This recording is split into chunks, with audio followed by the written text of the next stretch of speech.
Hello बच्चों, चलिए प्रश्न को देखते हैं। प्रश्न है, तरंग दैर्ध्य आवृत्ति तरंग संख्या को परिभाषित कीजिए। आवृत्ति किस प्रकार से तरंग संख्या से संबंधित होती है? तो चलिए बच्चों, यहाँ पे इस प्रश्न की मुख्य अवधारणा की बात करें। मुख्य अवधारणा, तो यहाँ पर बच्चों बात करें हम तरंग दैर्ध्य आवृत्ति तरंग संख्या के बारे में। तो बच्चों किसी भी हम तरंग की बात करते हैं, यहाँ पर एक तरंग की बात करें तो बच्चों ये तरंग बना रहे हैं हम यहाँ पर। तो मान लीजिए बच्चों यहाँ पर कोई कंपित स्रोत है, कंपित स्रोत, कंपित स्रोत है बच्चों। अब यहां से बच्चों ये इस तरह की तरंगे निकल रही है। अब बच्चों ये तरंग, ये जैसे मान लीजिए तरंग है, ये यहां से ये तरंग बच्चों, फिर ये तरंग।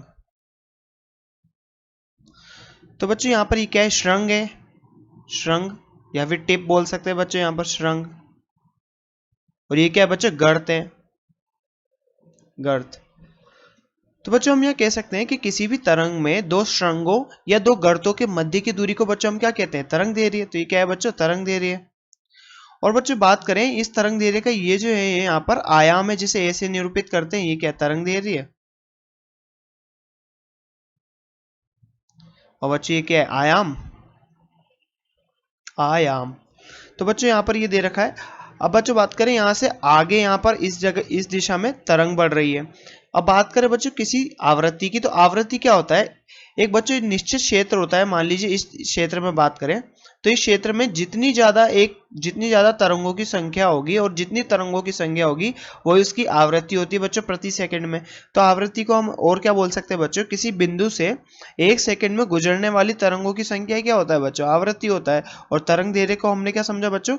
ये दो निकटतम श्रृंगों या गर्तों के बीच की दूरी होती है। और बच्चों यहाँ पर तरंग संख्या के बारे में भी हमसे पूछा है। तो तरंग संख्या क्या होता है? यह तरंग दैर्ध्य के व्युत्क्रमानुपाती होता है बच्चों। अर्थात हम ये कह सकते हैं कि 1 सेंटीमीटर में उपस्थित तरंगों की संख्या को बताती है। तो चलिए बच्चों हम बारी बारी से इनके बारे में, इनकी परिभाषाएं और इनके बारे में देखते हैं। तो बच्चों सबसे पहले हम बात करते हैं किसकी? तरंग दैर्ध्य की।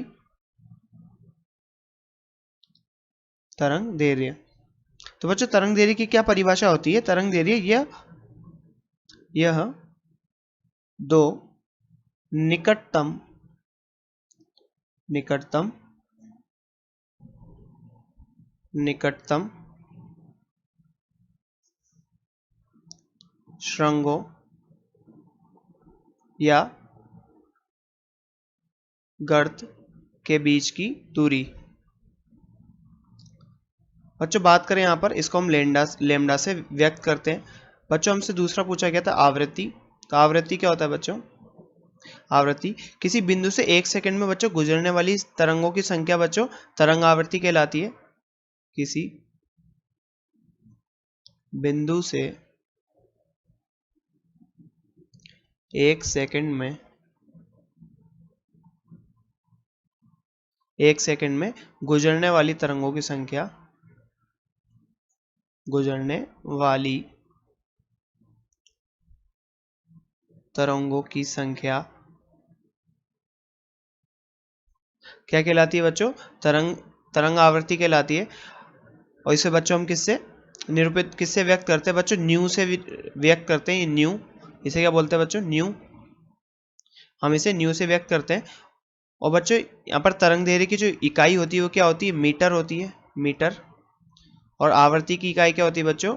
हर्ज।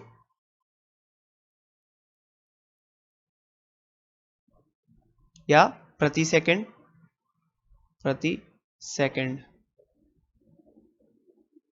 बच्चों हमसे पूछा गया है क्या? तरंग संख्या के बारे में। अब तरंग संख्या के बारे में बात करें। तरंग संख्या, तो बच्चों ये क्या होता है? ये तरंग दैर्ध्य के व्युत्क्रमानुपाती, ये तरंग दैर्ध्य के व्युत्क्रमानुपाती होती है। और अब बच्चों बात करें, अर्थात ये क्या है? 1 सेंटीमीटर में उपस्थित तरंगों की संख्या, या यह 1 सेंटीमीटर में उपस्थित तरंगों की संख्या। बच्चों हम यहां से बार न्यू बार से इसको न्यू बार से बच्चों हम इसे व्यक्त करते हैं। बच्चों बात करें इनके आपस में संबंध की तो लैम्डा बराबर क्या होता है बच्चों, यहाँ पर हम बात करें न्यू बार की यानी कि तरंग संख्या की, तो 1/लैम्डा बच्चों ये किसके व्युत्क्रमानुपाती होता है, लैम्डा के व्युत्क्रमानुपाती होता है। तो बच्चों यहाँ पर तरंग संख्या क्या होता है, 1/लैम्डा। तो इसकी इकाई क्या होती है बच्चों, सेंटीमीटर इनवर्स या बच्चों मीटर इनवर्स। अब बच्चों यहाँ बच्चों हमसे यहाँ पर किसके बीच में, आवृत्ति और तरंग संख्या के बीच में संबंध पूछा है। तो बच्चों हम यहाँ पर जानते हैं कि आवृत्ति बराबर क्या होता है बच्चों, c/लैम्डा, और c यहाँ पर क्या है बच्चों, प्रकाश की चाल। तो बच्चों यहाँ पर आवृत्ति और तरंग संख्या में क्या अंतर होता है, यहाँ से हम देख सकते हैं 1/लैम्डा क्या है, तरंग संख्या। तो यहाँ पर बच्चों तरंग संख्या इंटू c क्या होता है बच्चों, आवृत्ति। ये क्या होता है, आवृत्ति। तो बच्चों हमसे प्रश्न में पूछा गया था कि आवृत्ति किस प्रकार से तरंग संख्या से संबंधित होती है। तो बच्चों हम यहाँ से देख सकते हैं कि जो आवृत्ति होती है वो समानुपाती होती है कि बच्चों किसके, तरंग संख्या के।